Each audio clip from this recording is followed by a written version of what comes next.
الحمدللہ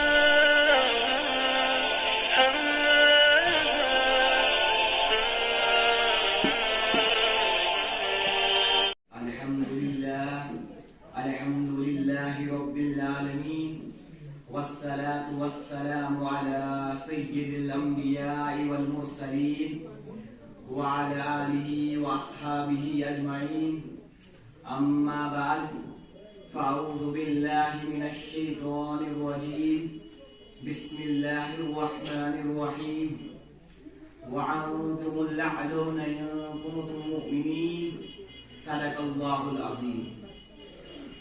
وہ معزز تھے زمانے میں مسلمان ہو کر، وہ معزز تھے زمانے میں مسلمان ہو کر، اور ہم خوار ہوئے تارک قرآن ہو کر۔ میرے انتہائی واجب الاحترام علماء کرام، استاد محترم، اہل سنت والجماعت سے تعلق رکھنے والے غیور نوجوان، بزرگوں اور دوستوں، السلام علیکم ورحمۃ اللہ وبرکاتہ۔ آج میری گفتگو کا موضوع مسلمانوں کی تباہی اور اس کا علاج ہے۔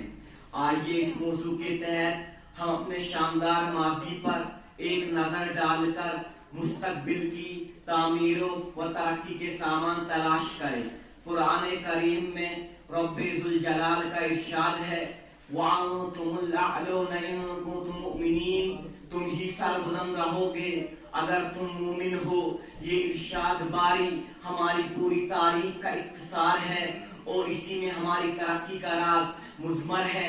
تاریخ کے سینکڑوں واقعات یہ بتانے کے لیے کافی ہے کہ جب بھی ہمارا رشتہ اللہ سے اور اس کے دین سے مضبوط رہا، سربلندی و کامیابی نے ہمارے قدم چومے، اور جب کبھی اس رشتے میں کسی قسم کی کمزوری آئی، ہم عزت و رفعت کے آسمان سے ذلت و پستی کے غار میں جا گرے۔ تاریخ ہمارے سامنے جنگ بدر کی مثال پیش کرتی ہے۔ جنگ بدر میں جو کامیابی ملی وہ صرف اسی رشتے کی بنیاد پر ملی، ورنہ اگر کامیابی ہوتی تو کفار مکہ کو ہوتی، کیونکہ کفار مکہ تقریباً 1000 تھے اور بڑے جوش و خروش کے ساتھ تھے۔ ان کے پاس 700 اونٹ، 200 گھوڑے، نیز سب کے پاس تلواریں، دیگر جنگی ہتھیار موجود تھے۔ ادھر ابو جہل، عتبہ، شیبہ، ولید، حنظلہ، عبید، عاص، حز، امیہ ابن خلف، نضر بن حارث، عبد المطلب جیسے شجاعت کے پیکر اور عظمدہ کار تھے۔ ادھر بیچارے مسلمان بے سر و سامان، کل تعداد 313، سواری کے لیے کل 2 گھوڑے اور 70 اونٹ ہے۔ ایک پر 3 4 آدمی سوار ہے اور بعض پیادل ہی سفر کر رہے ہیں۔ کسی کے پاس نیزہ اور کمان ہے تو تلوار نہیں، کسی کے پاس تلوار ہے تو نیز اور کمان نہیں۔ محترم بزرگوں اور دوستوں، جب مقام بدر پر پہنچتے ہیں تو دیکھتے ہیں کفار مکہ بلند مقام پر خیمہ زن ہو چکا ہے، جہاں پانی کی فراوانی ہے، اور بیچارے مسلمانوں کو پست اور ریتیلی زمین پر خیمہ زن ہونا پڑا، ایسی جگہ کہ اگر کسی کو ایک گھونٹ پیاس لگے تو پانی پینے کو نہ ملے۔ الغرض جنگ کے اندر جتنے بھی اسباب و جتنی چیزوں کی ضرورت پڑی وہ سب کفار مکہ کو حاصل تھی، مگر جب لڑائی شروع ہوئی تو کفار مکہ گاجر مولی کی طرح کاٹے جاتے ہیں۔ کفار مکہ کا سب سے بڑا سردار ابو جہل 2 بچوں معاذ اور معوذ کے ذریعے مارا جاتا ہے، اور عبداللہ ابن مسعود رضی اللہ تعالی عنہ ان کے سر کو جسم سے جدا کرتے ہیں۔ مسلمانوں، آپ جانتے ہیں عبداللہ ابن مسعود رضی اللہ تعالی عنہ کون ہے؟ یہ وہی ہے جن کو مکہ کے صحن میں ابو جہل نے مارتے مارتے بیہوش کر دیا۔ آج میدان جنگ کے اندر وہی عبداللہ ابن مسعود رضی اللہ تعالی عنہ ابو جہل کے سر کو قلم کرتا ہے۔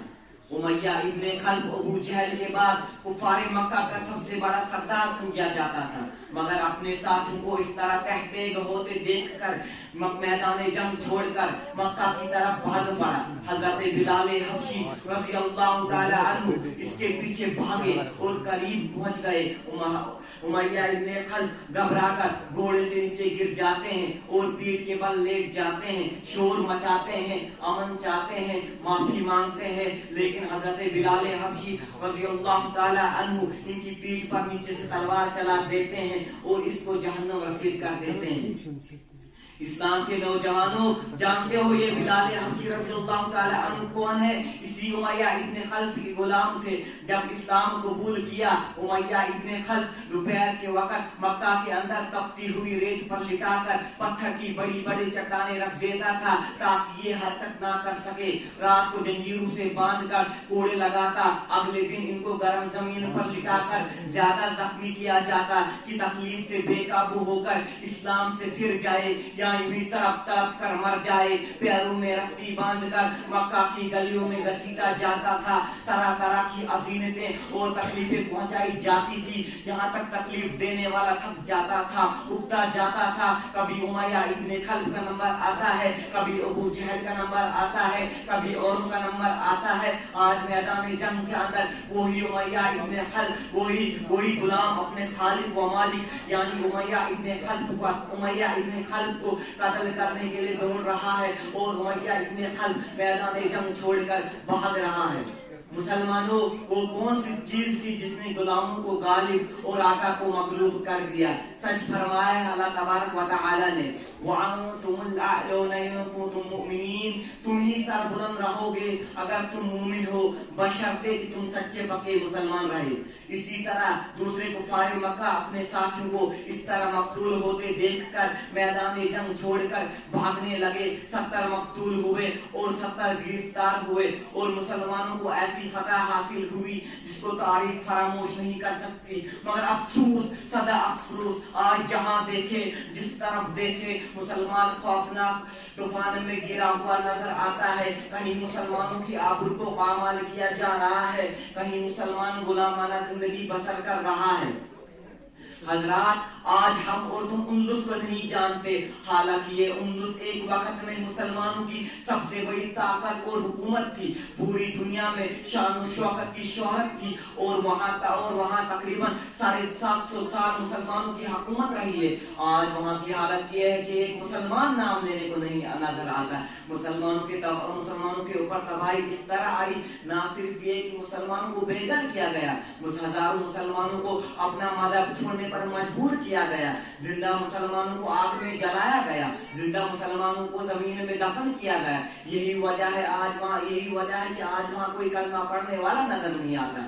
ملک بھر میں مسلمانوں کو بے گھر کیا گیا، مسلمانوں کو اپنا مذہب چھوڑنے پر مجبور کیا گیا، مسلمانوں کو قتل عام ہوا، عزت و آبرو کو پامال کیا گیا، ہزاروں نوجوانوں کو قتل عام ہوا، بے شمار عورتوں کو شہید کر دیا، معصوم بچوں کو ماں کی گود سے جدا کر دیا، علماء اکرام کو سخت سے سخت سزائیں دی گئی، جبکہ ملک بھر میں مسلمانوں کی سب سے بڑی تعداد موجود تھی۔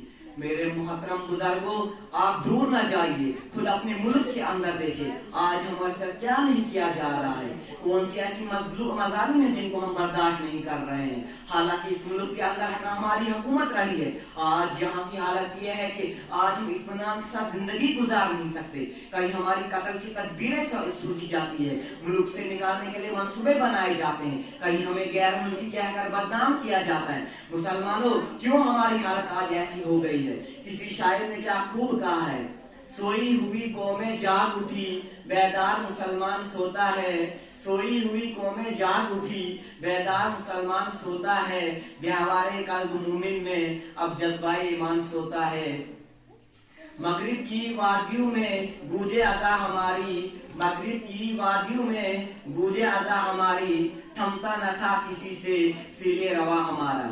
مسلمانوں، حقیقت یہ ہے کہ ہم نے اللہ کی شریعت سے روگردانی کر لی ہے، حضور اقدس صلی اللہ علیہ وسلم کے دامن مقدس کو ترک کر لیا، نماز ہم نہیں پڑھتے، روزہ ہم نہیں رکھتے، قارون کی طرح مال اکٹھا کر کے ہم رکھتے ہیں، زکوٰۃ ہم نہیں دیتے، حرام ہم کھاتے ہیں، سود ہم لیتے ہیں، قمار بازی اور جوا بازی ہمارا شو ہے، شراب نوشی ہم کرتے ہیں، ناچ گانا بجانا ہمارا مشغلہ ہے، استاد و اتفاق ہم میں نہیں، اخوت خودداری سے ہم دور ہے۔ ہے.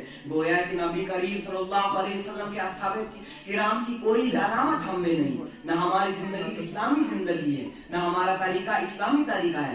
مسلمانوں اور متحد اور متفق ہو جاؤ اور ایک ہی جھنڈ کے نیچے چلے آؤ اور اپنے معاشرے کی ان برائیوں کو مٹاؤ، ورنہ تمہاری تباہی کی کوئی حد نہ ہوگی. تمہیں سر بلندی کرنے والی کوئی دنیا میں نہیں آئے گی. اللہ تعالیٰ شعور و بیداری اور اپنے زوال کا احساس اور اس کے اصالے کی فکر نصیب فرمائے.